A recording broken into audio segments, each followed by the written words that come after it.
So I, like many of my elder middle millennial cohorts, have decided to make a video vlog cast, whatever, because I love writing.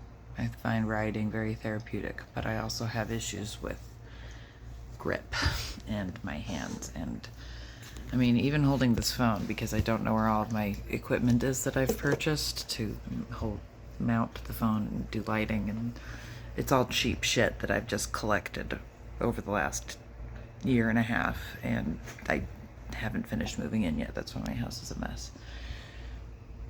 Athena, stop eating your Tootsies, I swear. To Bob, stop it. Mommy, I love you. I love you. Please leave your Tootsies alone. They are so soaked. They are dead. You drowned them. Shut up. Now anyway, Chester's not out here. He hasn't been feeling very well. Hopefully we have a vet visit tomorrow to see why, but hopefully he's just being an old man. Anyway, here's my kind of plan for this channel, for this brand, whatever. I know a lot of random shit.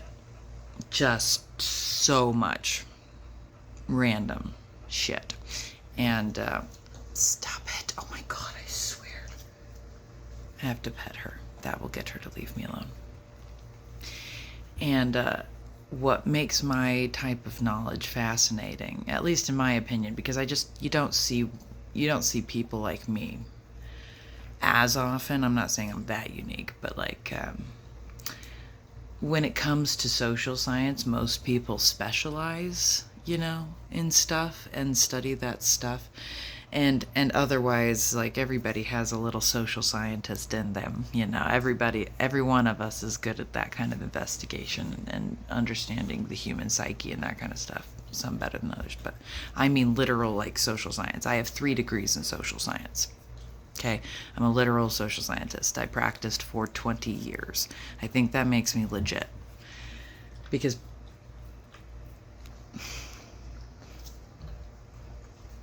I stopped petting her, and that was my fault. Anyway, pedagogy is a social science. It's research-based. You have to have degrees and be licensed in it. So the practice of pedagogy is teaching people how to learn, and that's my specialty, teaching people how to learn. And my other specialty is behavioral science, because that's what I got my start in. So I was right out of high school, so at age 18, although I would consider myself an educator in high school as well, because a lot of different reasons. I helped my mom in school with her classroom, teaching 3rd grade, so I did a lot of, support staff kind of stuff, like building bulletin boards and shit like that. But I mean literally in high school, we didn't have a teacher for a few months, and I was in a conducting class at the time, and I was a senior, and I was one of the leaders, like literal section leaders. And so me and the other section leaders literally took turns teaching the class, because we didn't have a teacher. We had a long-term sub, and she did okay, but she was an opera singer. At least they found a vocalist, which was nice. But she was opera, which is fucking fantastic. She taught us a lot of interesting things. She laid the groundwork for some of my voice technique I still use today. My other opera is a fantastic fucking, if you're going to study voice. That's another thing I'm really good at. But anyway, that's one of my other specialties. But she wasn't a choral teacher, and so I started there. But out of high school, I was a 1-to-1 ABA tutor, and if you know anything about applied behavioral analysis, it is mixed reviews in the autism community. And here's the thing, I've done the work, okay? I'm not ashamed of the time I spent working for a company that turns out kind of criminal. Look up the Lovas. It's a Scandinavian type of name, so Lovaas. Look up the Lovas Center in Las Vegas. I think they made the news for being like corrupt, but I can't remember exactly what happened. But that's who I worked for, technically. But when I did the job, who I worked for were the families. So the programs came to us from the organization, but really they were individual programs done by individual program managers who knew the kids, knew the families, and all the goals were set with the parents and kids in a big, we'd meet every month with the kid was there, the parents and other stakeholders, were present, and we discussed what things the kid needed in order to succeed functioning in the world. So I'm saying what we did, to me, was important work. But if you know anything about applied behavioral analysis, it's dog training, basically. So I'm pretty good at handling dogs now, because I did that for about almost 3 years, 2.5 years. And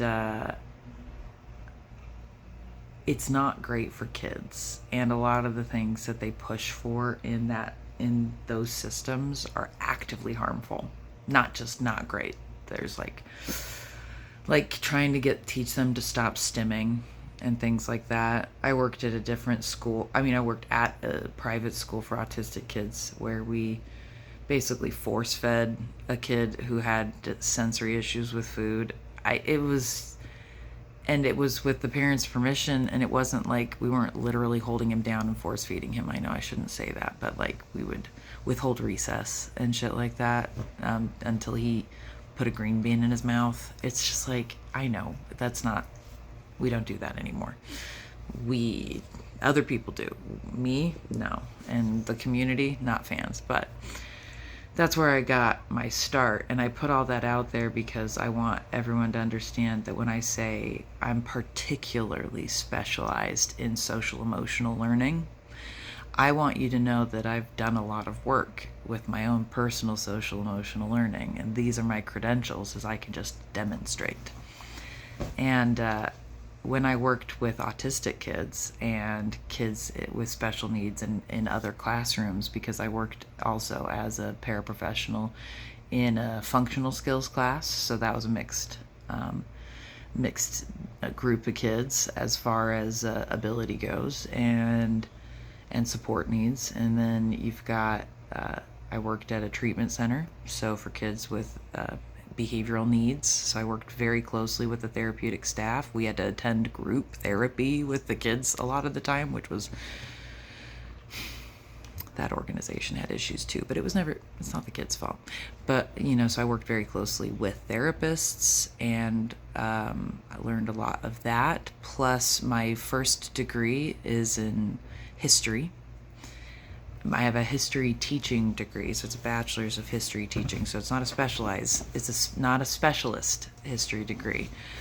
I'm not what you would consider a historian. I am a history teacher, a history educator, which is a little different. So I didn't even get to specialize in my history subject. We had to take the breadth. You get the breadth, not the depth. You know what I mean? So like, all of my experience in education has been very broad.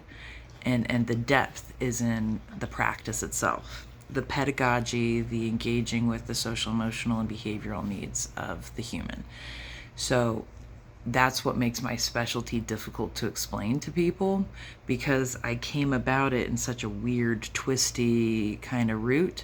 So by the time I was actively teaching public education at a charter school, teaching history to high school and junior high kids, because it was a 7 through 12, so I got to teach Utah history to the 7th graders, and then 10th graders I taught world history and AP European history. And I loved that split, honestly. I loved the age group. I actually got to teach 12th grade a little bit. I got to teach a government class while I was there. I taught government at the class, it doesn't matter. What I'm saying is, I've taught every age from kindergarten to college. I've taught every academic learning level, ability level, support need, however you want to phrase that in the best way. I I absolutely take suggestions. And hey there, baby.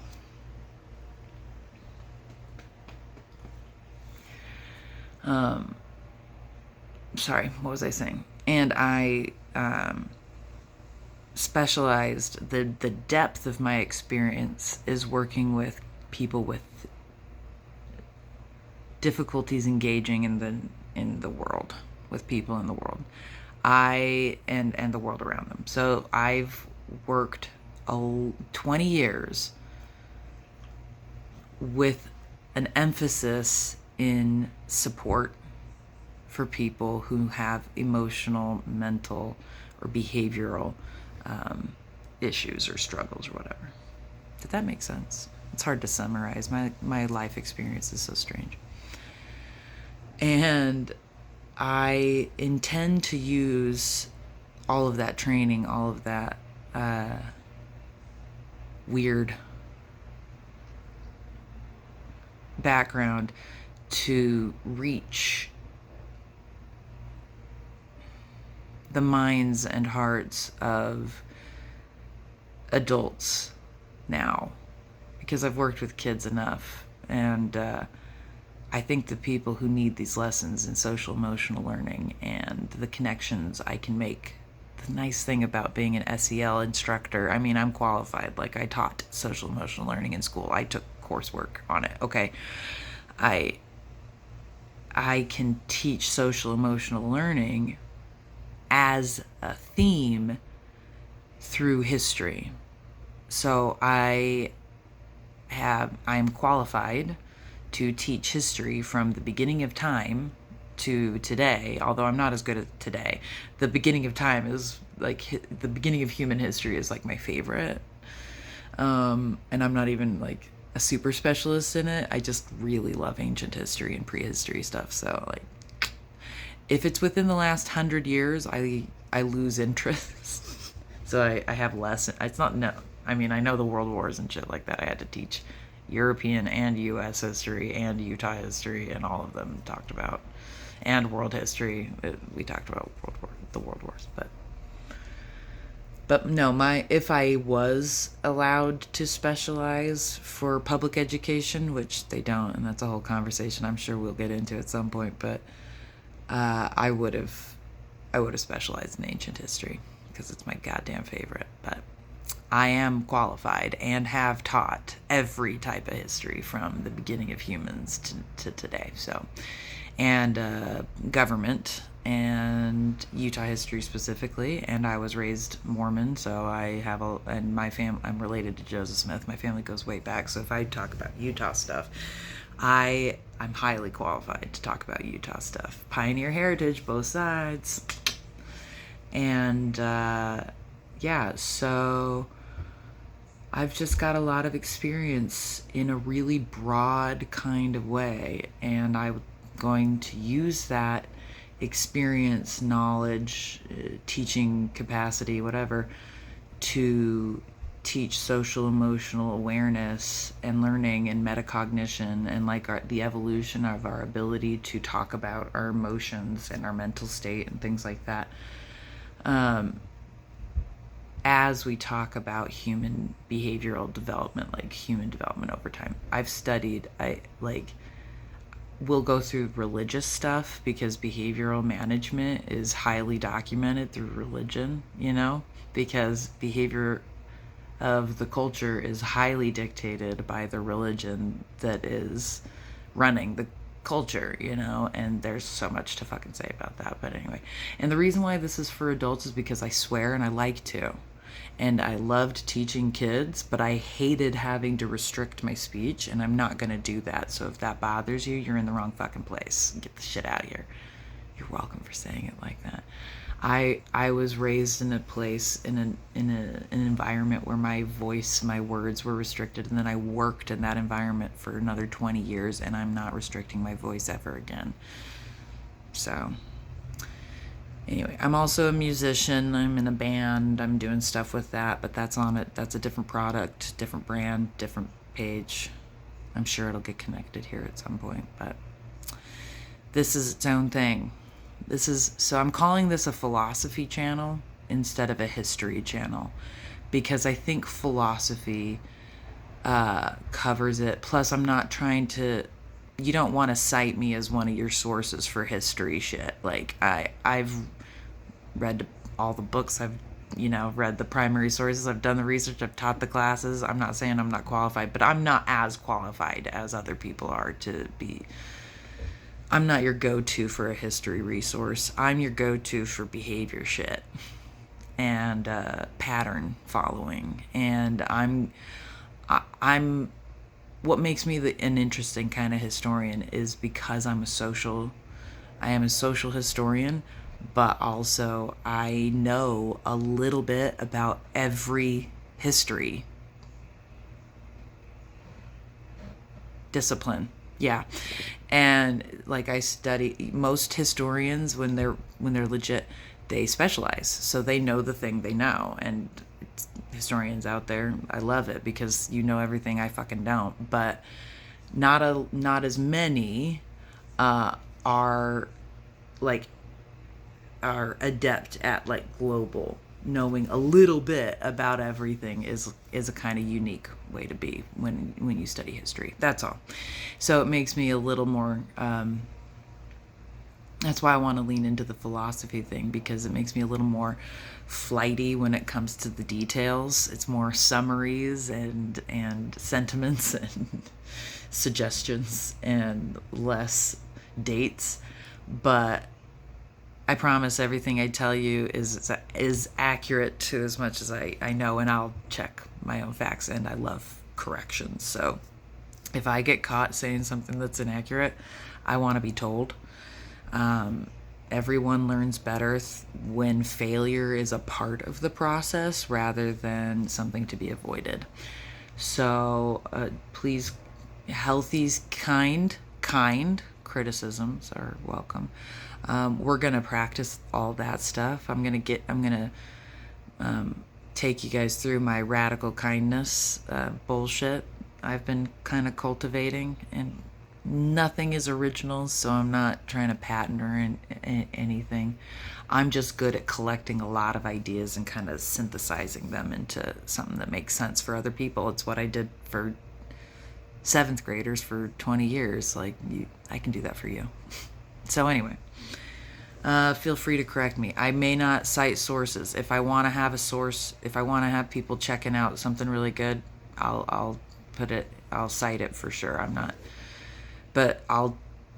just going to spout off. If I have to do a bunch of research to prove something that I already know, and just to, double prove that to people who don't believe that I know what I know, I'm just going to put that to you. Research is so easy these days.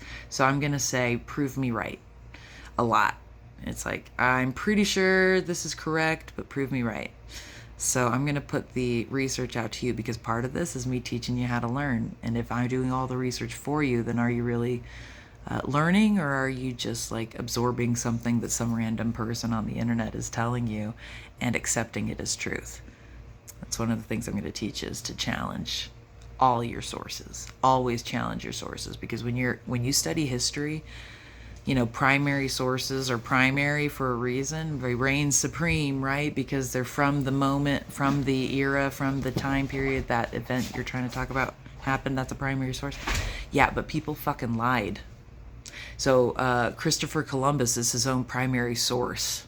You think he talked great about himself? Of course he goddamn did.